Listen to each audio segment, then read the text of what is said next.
আমি মরে যাইতেছি বলে তুমি তো আমার ভাইয়ের মতো, একটু পানি খাই, আমি আমার চোখটা খুললে দাও, আমি পৃথিবীটা দেখি। চুপচাপ থাক, আমি ইন্ডিয়ান, আমি ভারতীয়, আমি ভারতের আসাম রাজ্যের মধ্যে আমি বসবাস করি।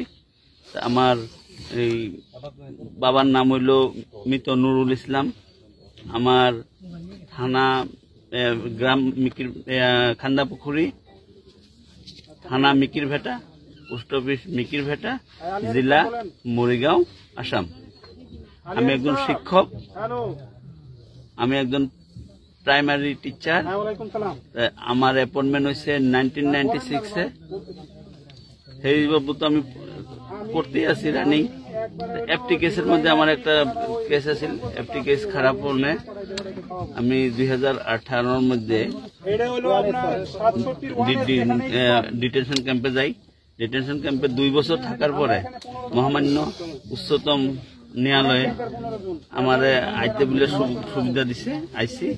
তারপরে আমার আবার সুপ্রিম কোর্টে চ্যালেঞ্জ করা হয়েছে, আমার কেস চলতেছে। আমার লগে আমার ভাই 2 জন, আমার ভনী 1 জন। আমার হেদিন করলো কি, পুলিশে যায় গত মে মাসের 23 তারিখে যায় ঘরে তো উঠে আনে বর্ডার পুলিশ। তারপরে রাতটা রাখে থানার মধ্যে। আর 24 তারিখে এই এসপি অফিসে লই আহে। এসপি অফিসের তখন 2 হাতের ফিঙ্গারপ্রিন্ট, 2 হাতের চাপ দিয়া, 10 আঙ্গুলের চাপ দিয়া আমার লই আহে মাটিয়া, গোয়ালপাড়া ডিস্ট্রিক্টের মাটিয়া ডিটেনশন ক্যাম্পে লই আহে। তা আমি হেনে 24 তারিখে আইসি, 25 তারিখ, 26 তারিখ, কালকার 27 তারিখ। কালকার 27 তারিখে আসর নামাজ পড়ে আমি খালি বাবা হয়েছি, একটু ঘুরে আহি। খবর পাইলাম যে মরিগাঁর মানুষ ডাকছে, মরিগাঁর মানুষ ডাকছে, গোয়ালপাড়ার মানুষ ডাকছে, শোনিতপুরের মানুষ ডাকছে, এরকম করে 4টা ডিস্ট্রিক্টের মানুষ ডাকছে।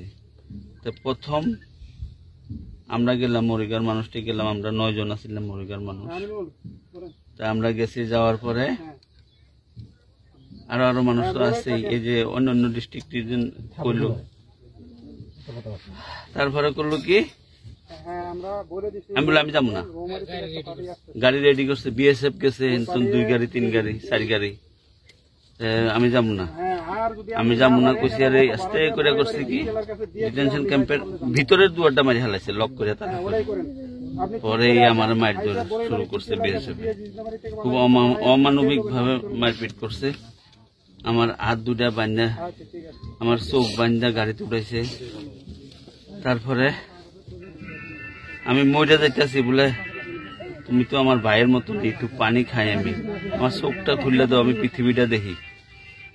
চুপচাপ থাক, হিন্দিতে কইছে চুপচাপ থাক। তারপরে এখানে আমগো 32 জন মানুষ আইছি এই গাড়িটার, খালি মরিগাঁও ডিস্ট্রিক্টের 9 জন, অন্যান্য বিভিন্ন ডিস্ট্রিক্টের 32 জন মানুষ আইছি। আমরা বহার পরে ঘরে ভাত দিতেছে, ঠাপঠুপ করে থাল বাইরে ভাত দিতেছে, ডিসি দিতেছে। তা আমি কইলাম যে বলে আমার দিবেন না, পরে আমারও চোখ খুললে দিল, হাত বান খুললে দিল, কোন সারের দয়া হয়েছে। তাই আমি ভাত খাইলাম। খাওয়ার পরে রাত প্রায় আমার ঘরে আনতে আনতে এখানে প্রায় 4টা বাজে। এই যে এটা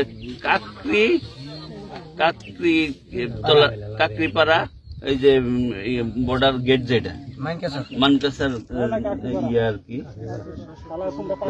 এই কাকরিপাড়া আমি তো জানি না, কারণ আমি ইন্ডিয়ান মানুষ। এই করলো কি, কাকরিপাড়া গেটের আমার পার করে দিল। আমরা 14 জন মানুষ। তারপরে আমরা এনে গেলাম আমগরে, আবার আপনাকে এই বাংলাদেশের আর কি ইয়ে বাধা দিল, কইছে যে না আপনারা কেমন আইবেন, আপনারা তো ওইব না, অবৈধ ইয়া হিসাবে। এই তরি অহন্তরি আমরা মানে হেনেই আছি। দোয়া করেন আমরা যাতে ন্যায় পাই।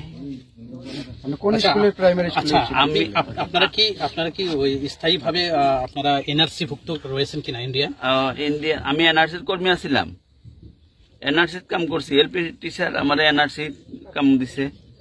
তারপরে ওই যে আমার যেন কেসের ইয়ে হইলো, এর লেগে মানে আমার এনআরসি ফাইনাল ড্রাফের মধ্যে এনআরসি আহে নাই, যায় না, কোন সমস্যা না, আমার কেস চলতেছে ফাইনাল ফর্ম। আপনার স্কুলের নাম কি?